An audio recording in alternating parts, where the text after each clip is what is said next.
Desde que se produce la revolución de Túpac Amaru en 1780, el ambiente empieza a moverse bastante socialmente y entonces se producen muchísimos eventos de protestas, paros, tumultos, etc., ¿no? Entonces en la región de Ayacucho y sobre todo en la Altipampa Cangallina, en la zona de los Morochucos, esto se hace en forma mucho más sostenida. Y en 1814, en la que se da una revuelta de indígenas acá en la ciudad, y entonces a partir de eso muchas mujeres comienzan a tener esa idea de poder tener esa libertad que querían en Huamanga. Pero es 1820 cuando Álvaro de Arenales llega aquí a Ayacucho y independiza esta ciudad. Estamos hablando de noviembre de 1820. Y en ese contexto, los morochucos ya estaban apoyando ya este sistema de independencia. Dentro de eso aparece pues Basilio Auqui como un referente histórico que va a dar paso a que se haga un poco de, digamos, de este proceso de independencia y logre ayudar pues a los patriotas huamanguinos. Para mí, Basilio Auqui es la figura prototípica que traduce el empuje de esta raza viril llamada los morochucos, porque él fue, sí, morochuco.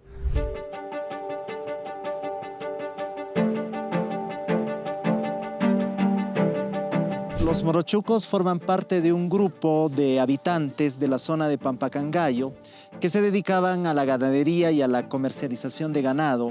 Son aquellos hombres que son descendientes de los almagristas, de aquellos fundadores españoles que dieron, ¿no? Entonces, los morochucos siempre se han caracterizado por ser una raza guerrera, una raza brava en el sentido de la palabra, y lo que siempre fueron los que apoyaron a los huamanguinos en cualquier revuelta de la histórica ciudad de esos tiempos. El grupo de los morochucos apoyó la independencia desde una época tan temprana como 1814, por varios motivos. Primero, por la crisis ocasionada por las reformas borbónicas en la zona de Pampacangayo. En segundo lugar, por las promesas de la eliminación del tributo dadas por los insurgentes en 1814 y también por los patriotas en 1820. Y en tercer lugar, por todas las transformaciones políticas que ocasionó el interregno liberal. Primero a partir de 1809 y posteriormente a partir de 1820.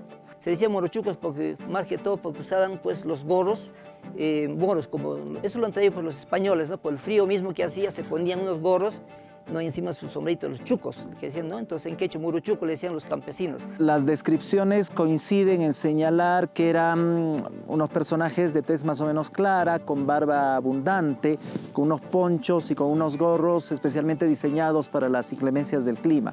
Sabemos por historia que los españoles desde su arribo han tratado de obtener tierras, iban por aquí por allá, entonces venían todavía por Cangallo, otras zonas, entonces ellos se ponían esos gorros, ¿no? Entonces nos hemos dado cuenta que en la mayoría tenían ese color blanco, ¿no? Hasta ahora, el color blanco, gringos, ojos verdes, celestes, claros, ¿no? Entonces el gen dominante era el gen de los españoles. La identidad morochuca es una identidad asignada por los realistas a estos vaqueros, habitantes de Pampacangayo, que apoyaron a las fuerzas patriotas en la Guerra de la Independencia. Son los realistas los que los empiezan a llamar como morochucos y ellos posteriormente asumen esa identidad que vendría a ser una identidad postcolonial, es decir, una identidad surgida en el contexto de la Guerra por la Independencia.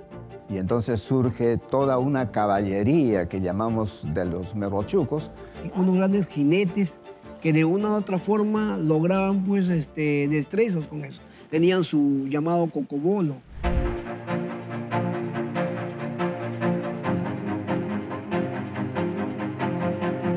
Basilio Auqui era un campesino que se había dedicado al transporte de materiales entre la zona Cusco, Cangallo y Huamanga y también Ica, ¿no? Y esa era su ocupación, aparte de sus labores eminentemente domésticas dedicadas a la agricultura, ¿no? De la zona, agricultura de altura. Autores como Carlos Mendívil, Hernán Palomino, Jesús Carrillo, son los que en la década del 60 comienzan a identificar a Basilio Auqui como un gran héroe. Según la tradición oral, Basilio Auqui aparece más o menos hacia 1814 en el contexto del apoyo que los morochucos brindan a la sublevación de los hermanos Angulo.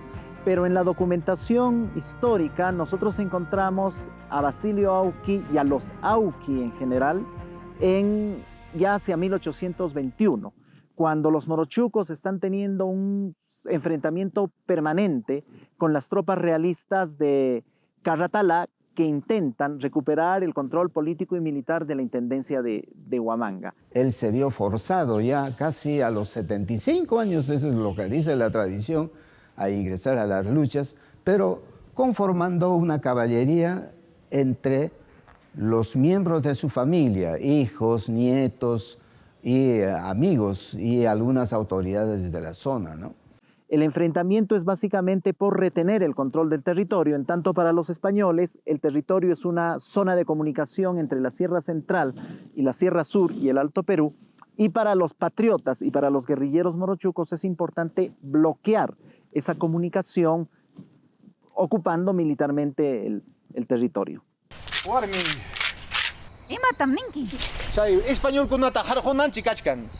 Chaymi llapa llaqta masinchikta huñumuspa purichkani chulla maquilla, chulla sonjolla. Harjonanchikpaq, puchukachinanchikpaq. Mamay yachankim. Wawanchikuna, willkanchikuna, ñuqawan purichkankuña.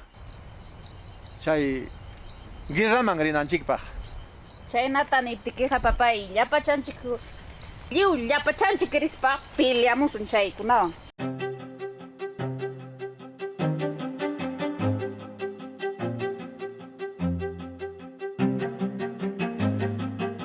Eligieron una estrategia de lucha muy diferente. Ellos no enfrentaron en grandes masas contra un ejército, no. Ellos simplemente atacaban a grupos pequeños de ejército español y luego se daban a la fuga. Y por eso esa zona era pues estratégica, porque por ahí pasaba todo. Pasaban incluso el acopio de las rentas que se daban en el Cusco hacia Lima, ¿no? Y de una u otra forma hablan de que cómo Basilio Auqui logró, junto con los morochucos, tratar de derrotar a los batallones de Fernandini el 28 de noviembre de 1821, cuando les pone una trampa. Basilio Auqui, dentro de su ingenio, capta mucha gente de muchos lugares y los hace arar en un lugar llamado Sechapampa, una pampa, convirtiendo en un lodazal de más o menos de 150 metros por 60 metros. Tratando de que el río que estaba muy cercano disruya por los campos y haciendo un pantano y escondiendo el pantano con hojas. Solamente había unos lugares de tránsito donde ellos podían pasar unas señales y ponerse al otro lado del pantano ese. Las fuentes documentales mencionan el liderazgo de los Auquis. Entonces, lo más probable es que Basilio Auqui, junto con los demás integrantes de su red parental, haya liderado las acciones, haya planificado y haya liderado las acciones. Entonces, consistió básicamente en atraer a las fuerzas, a la caballería realista hacia un terreno pantanoso. Especialmente un regimiento, el regimiento Fernandino, un regimiento que se había conformado con 400 personas exclusivamente para perseguir y capturar a Basilio Auqui. Entonces sabían que estaban viniendo de Ayacucho por lado de Tocto. Entonces, a propósito, los atraen. Al ver esto, pues el regimiento Fernandino comienza a perseguirlos. Entonces los lleva por ahí poco a poco, ¿no? Sin perder de vista, los llevan a la trampa. Entonces ellos cruzan y se ponen en posición de batalla. Los españoles de esa época sabían eso, que esta posición de batalla significaba ponerse en cierta posición, ¿no? De ataque. El jefe de los fernandinos dice, ataquen, ¿no? Entonces, y comienzan pues, a atacar a la carrera, ¿no? Para que no se escapen Basilio Auqui y su gente que estaba al frente, y eran pocos. Entonces, al ir a la carrera, entran pues, a ese pantano, entonces caen en ese pantano. Los realistas atrapados en el pantano estaban en un doble dilema. Por un lado, imposibilitados de salir exitosamente del pantano, y por otro lado, soportando el ataque de las fuerzas guerrilleras. Y ellos, una vez que caídos los españoles, los jinetes españoles, salen por todos los lados las huestes de Basilio Oqui, gente, hasta varones, mujeres, y nos dice también que están también los cangalinos ahí. Entonces, por todo lado atacan y logran pues exterminar. El encuentro de Sexchapampa fue una victoria para las fuerzas guerrilleras de los morochucos lideradas por los Auquis. Solamente dice que se salvaron dos, tres personas nada más que escaparon y lograron ir pues a contar eso al jefe realista Caratalá. José Caratalá, al enterarse de lo que había ocurrido, ordena a través de un decreto, y eso está en las tesis de José Iwen y en nuestros libros que también hemos publicado, en la cual de una u otra manera ordena que Cangallo sea incendiada. En su cólera, porque sabía que los cangalinos estaban tras de esto, viene con más de 2000 soldados, con toda la artillería, vienen en 2 días y llegan a Cangallo el 17 de diciembre y incendian Cangallo. No solo incendian, destruyen totalmente Cangallo, porque sabían que Cangallo aquí era donde se tejía todas estas cosas, ¿no? También Basilio Oqui estaba siempre presente aquí con los cangalinos. Y esta venganza es mucho peor cuando se le captura también a Basilio Oqui y se lo mata, ¿no? La documentación de la época menciona que simplemente fueron ejecutados. Incluso hasta el momento se discute la forma como fueron ejecutados, si fueron fusilados o si fueron sentenciados, por ejemplo, a la pena del garrote. Cuando él pide que no quería ser muerto para que no vea a sus hijos morir, le dijeron que no. Primero sus hijos para que él lo vea y lo matan luego a él, ¿no?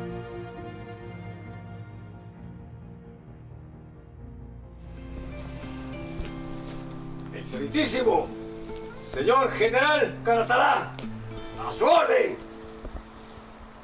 Voy a presentar ante el pueblo de Huamanga a estos abigeos, delincuentes, que mucho daño hicieron a la corona española.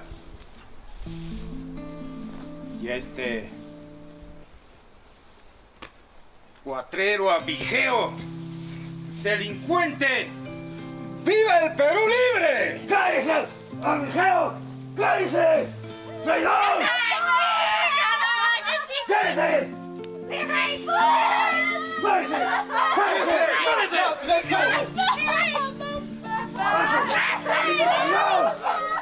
¡Mátenlo a todos salvajemente! ¡A todos los familiares de Basilio!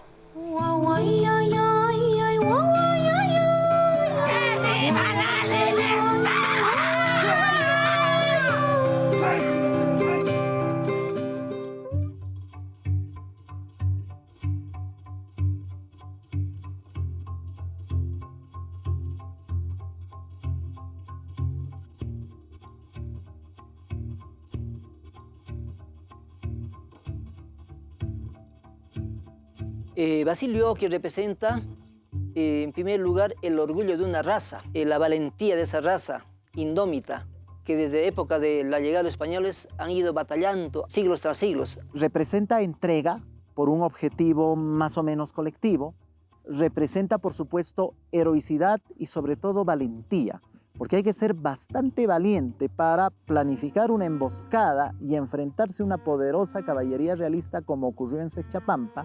Representa 2 cosas. Uno, que ha motivado y ha juntado lo que llamaríamos la identidad del pueblo cangallino.